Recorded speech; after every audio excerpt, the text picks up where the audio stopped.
What is up, you guys? Welcome to episode 5, I believe, of the BRZ drift build.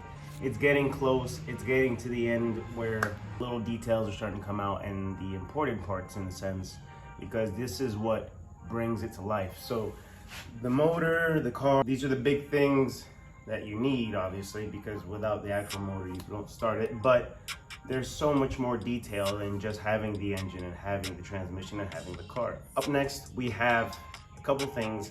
So one, I had to make a board, or I had to install a board, because apparently I have bad memory and I knew this, but I forgot. A couple things I've bought and I will be showing you guys today.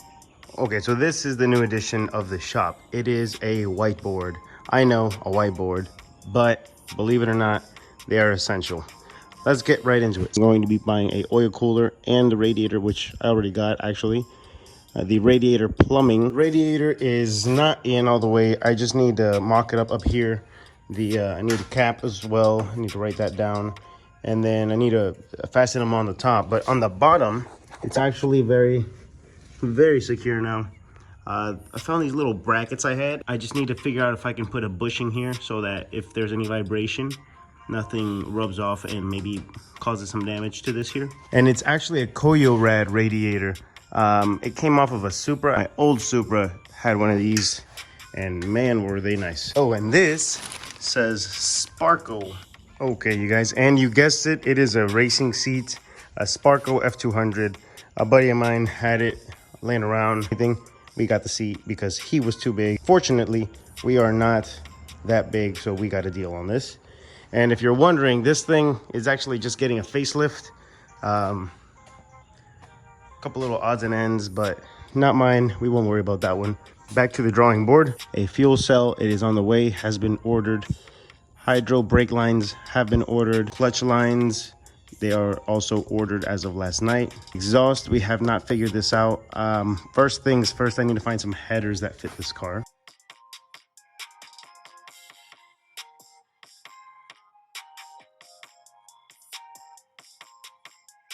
Okay, you guys, so this is the original BRZ fan. Unfortunately, everything is taking forever right now, so I'm going to install these for now in hopes of putting this in the car. The only thing I am doing is I will be taking these two wires. This one connects it to this one, and this one brings the power over to that one. Bring power to one of these two plugs, and our fans work. So that is what we will be doing today. And just to verify my theory, I will be connecting them and then connecting them directly to the battery like I did last time. Let's peel a little bit off the ends here and then hook her up. Negative, positive. Why negative? Black usually means negative in cars.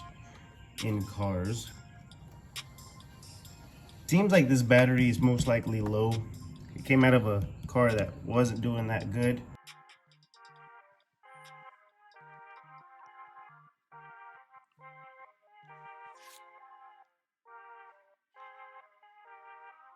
First thing is first, put your new radiator on the table. You're going to have to try and adapt this somehow onto this radiator and do the best so that it pulls as much air as it possibly can. This little lip over here that doesn't let sit properly. Let me see if you can see that. This little lip over here, it makes it stick up a little bit, so I got to cut this off so it sits down.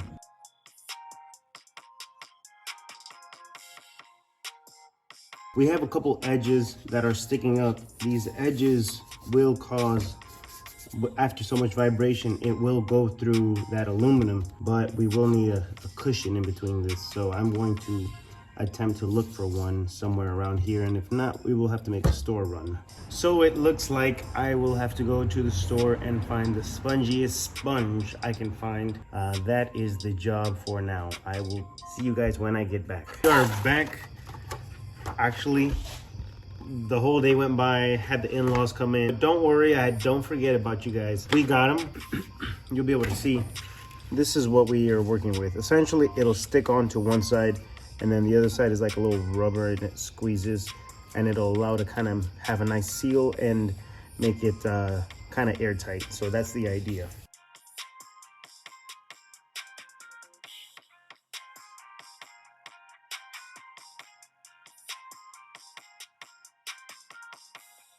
Okay guys, now that we have the radiator fan mounted to the radiator, we will be throwing it into here and seeing how this clearance of the pulleys and the radiator go.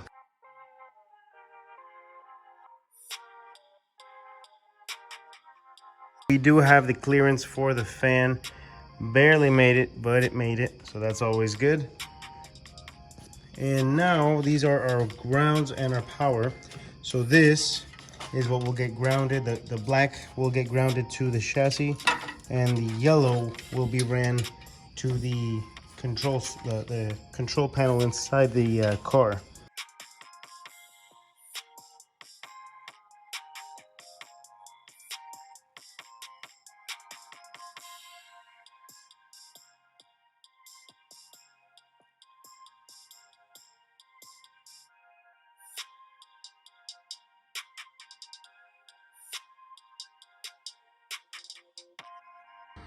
All right, so this is not working. None of this function of tilting the seat will work.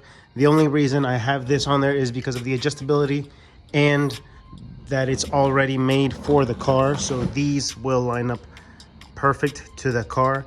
And so the only thing I did is try to figure out how to mount this seat onto this OEM rail.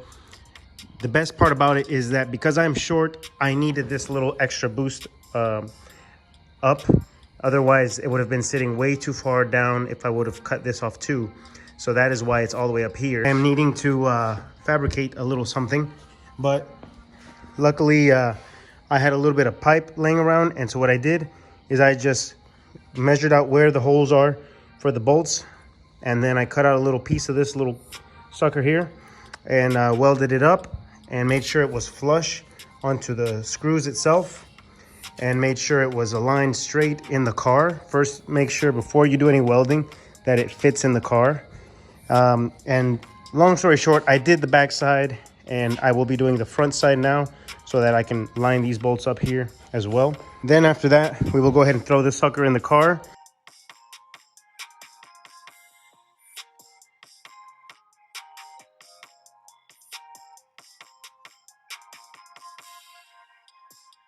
Okay, so there's a bit of a change of plans. We wanted to do another one going across like this. What we will end up doing is having it go across because this from side to side is harder to bolt down. Plus, it's not 100% the same on both sides. So if I were to weld it on one side, it would be better welded on one side than the other. And so the way that it sits here, I could always weld this end to this side and this end in here.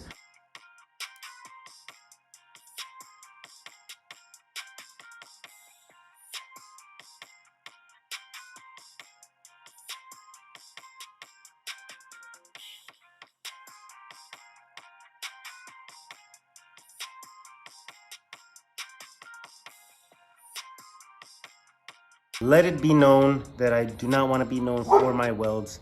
I'd rather be recognized for driving skills or something else, not welding.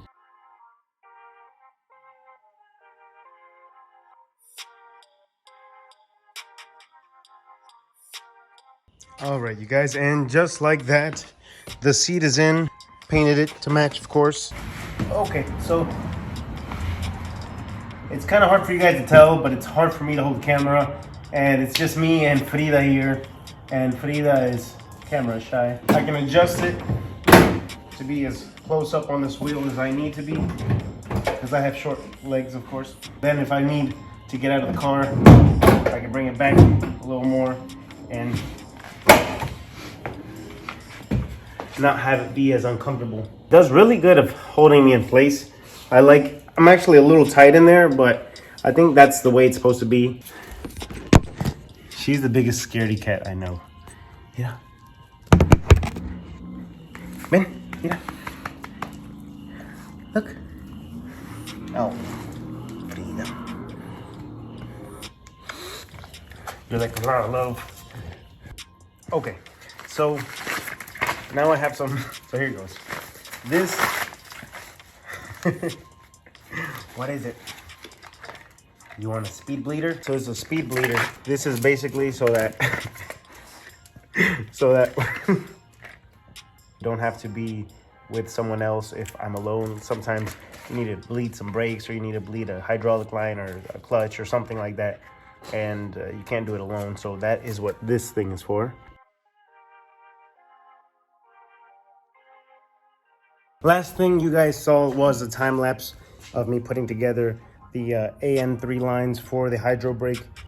You can see on here, just put the fitting on the hydro, threw the line down, and now it is hanging with the T. So that is about it. The biggest issue that we have is that these fittings here are hard as hell to take off. I tried to take them off with a regular adjustable wrench, and they are not budging. So after about 30 minutes of grinding, I came up with a special tool for this. By the way, if you know of a good set of tools, comment below. Something kind of portable so that I can take that with me to the track. I got a socket of 10 millimeter. I got it and I cut it, drilled through it so that it's the diameter of the pipe up there on the brake line, and made a slit through it so that I have more edges for it to crank on, because I was cranking on it and it was slipping. So hopefully this will allow me to get more grip on it.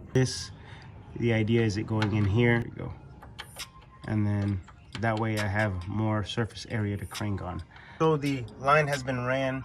We actually had to drill a hole through the firewall there a little bit down by the pedals. We're gonna tuck this in around the side here. You can see where we cut off. Those lines are behind there. I don't know if you can see them, but they're cut off in the rear over there. Thread size 2 and AN3 or 3AN. Ran it to a T, and then from the T into the hydro, and these two lines are going straight to the rear. And so now we just need to fix these connections because apparently we have some faulty lines.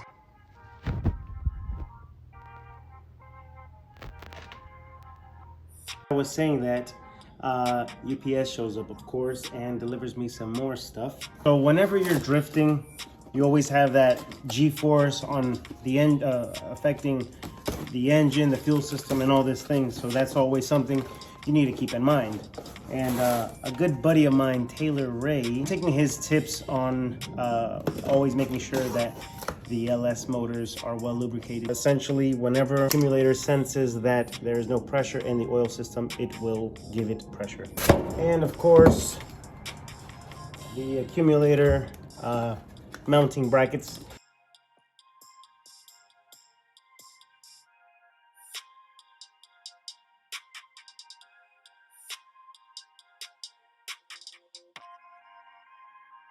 And this is all the clearance we have now. So we have a big empty space in there. Wonder what we could do with that.